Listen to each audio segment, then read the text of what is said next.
Now recognize the gentlelady from Pennsylvania, Ms. Lee. Thank you, Mr. Chairman. Like others, I've expressed my concern that despite 9 hearings on anti-Semitism since I've joined Congress, that we've yet to have a single hearing on any of the other very pervasive forms of hatred that's rising in our country right now. Anti-Blackness, of course, which remains foundational, anti-Muslim hate, which is approaching levels unseen since 9/11. We can't pretend that these are not pressing when a member of this committee who is Black and Muslim is being called a terrorist by another member of this committee. Still, I was encouraged that today's hearing was planning to focus on the underlying causes of anti-Semitism and hate, something the previous 8 have, quite frankly, failed to do in earnest, because we do need to address the underlying factors if college students and any of us ever hope to live in a peaceful and a safe society. Instead, it was made immediately clear, unsurprisingly, that this is yet another hearing to demonize Muslims and their religion, to demonize Palestinians, including those in Gaza who have undeniably faced unspeakable harms, a humanitarian crisis, and human rights crisis, and particularly the young students, activists, and faculty who are determined to stand up against human rights violations. This is predictably another public opportunity for Republicans to pit Jewish Americans against Muslim Americans, Muslim against Christian, Black against white, to reinforce the actual underlying factors of hate, which are real systemic harms of white supremacy, and its reinforcement at its highest levels of government. One glaring example is the administration's selective misinterpretation of the weaponization of the civil rights laws. Mr. Nosenchuk, in your testimony, you discussed how the Trump administration is imposing draconian penalties that are completely divorced from supporting Jewish students or addressing anti-Semitism. Briefly, how is this administration's assessment of civil rights violations undermining meaningful oversight of campus safety efforts that would support students?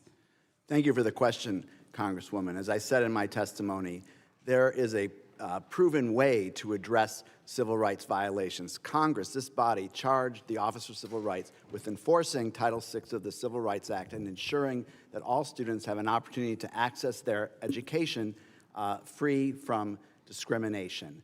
So when we would conduct an investigation and reach a resolution agreement, it would result in a whole series of steps, that many of which my fellow panelists here have discussed, to address the anti-Semitism that has occurred and to change the campus climate so that anti-Semitism doesn't exist.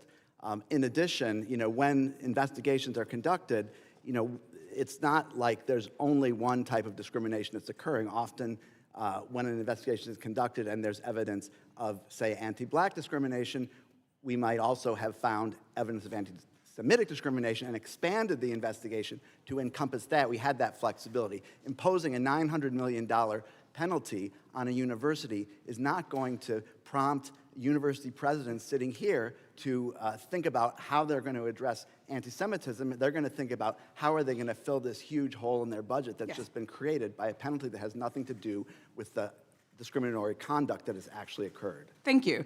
I mean, and I want to also be clear, that we don't allow ourselves to be lost in rhetoric. This administration's attack on colleges isn't just about campus safety. I argue it's not about it at all. It's about suppressing education. The point of college, we've talked about, is for students to expand their worldviews, develop critical thinking skills, make them less susceptible to disinformation, and navigate how to stand up for what's right and important to them.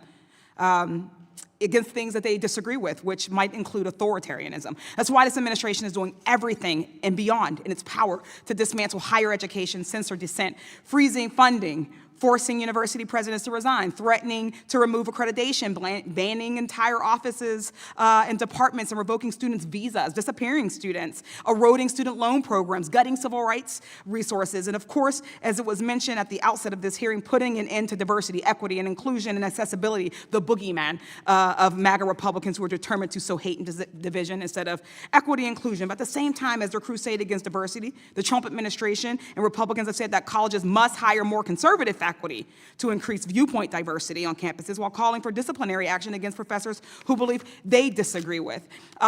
Really very quickly, Mr. Nosenchuk, do you think it's appropriate for colleges to make hiring disciplinary decisions based on pressure from whatever party happens to be in Congress or in charge? Just a yes or no?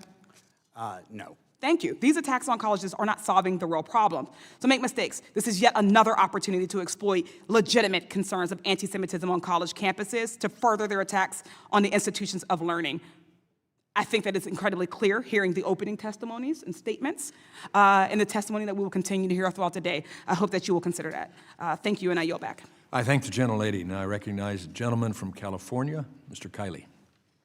Good morning, Chancellor.